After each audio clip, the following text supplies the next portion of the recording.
బాబు ఇవాళ మీరు అంటున్నారు, సంవత్సరన్నరగా నేను కూడా అంటున్నాను.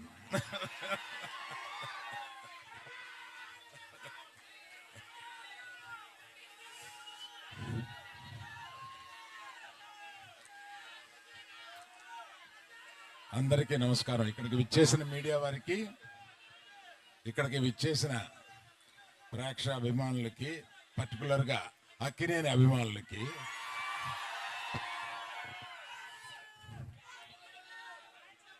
మేము చాలా కష్టపడి ఈ సినిమాని తీసాము. ఎంత కష్టపడినా ఫైనల్గా మీరు ఆదరించే స్థాయిలోనే మా ఆనందం ఉంటుంది. ఈ సినిమా తప్పక మీరు ఆదరిస్తారని నమ్ముతున్నాము. ఎందుకంటే రీజను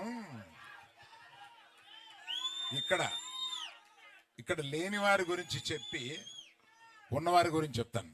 ఇక్కడ చందు మొండేటి ఆయన ఇచ్చిన బేసిక్ కథని చాలా చక్కగా మార్చి అత్యద్భుతంగా మీ అందరికీ నచ్చేలాగా, మీరందరూ ఈ సినిమాలో చాలా ఆనందపడేలాగా, చాలా గుండెల్లోంచి మీకు హావభావాలు వచ్చేలాగా ఆయన తీశారు.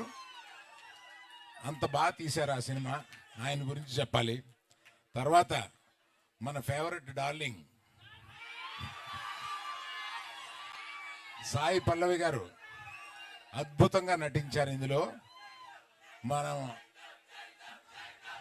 అదే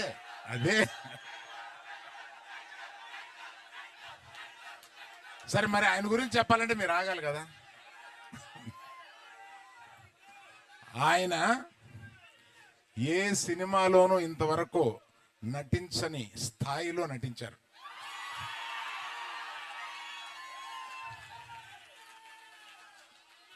మనకి ఎంత ఉత్సాహం తెప్పించగా నటించారో, ఒక్కొక్క కొన్ని సీన్స్లో ఆయన మన గుండె కరిగిపోయేలాగా కూడా నటించారు. సో అన్ని రసాలు ఈ సినిమాలో ఆయనకి ఉంది కనుక ఆయన తప్పనిసరిగా బెస్ట్ పర్ఫార్మెన్స్లో ఈ సినిమాలో తీసుకొస్తారని చూసిన నేను చెప్తున్నాను.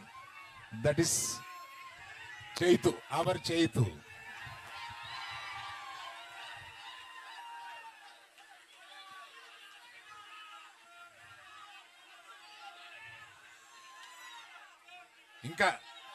ఇంకా చాలా చాలా మాట్లాడాలని ఉంది, కానీ మాకు మర్చిపోయాను. ఆమె యాక్చువల్గా మాతో పాటు బయలుదేరి రావాల్సిన ఆమె కళ్ళు తిరిగి డాక్టర్ దగ్గర చూపించుకుంటే నువ్వు ప్రయాణం చేయడం కరెక్ట్ కాదమ్మా అని అన్నందువల్ల మన పల్లవి ఆగిపోవాల్సి వచ్చింది. అందువల్ల మీరు తన మాటగా మీకు చెప్పమని చెప్పి నేను చెప్తున్నాను.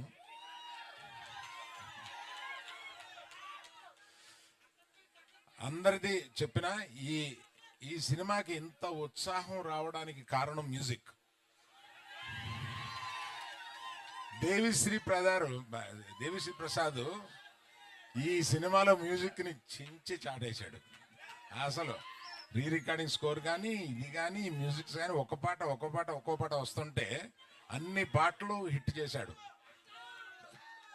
So I thank Devi Prasad for bringing so much of energy into the film.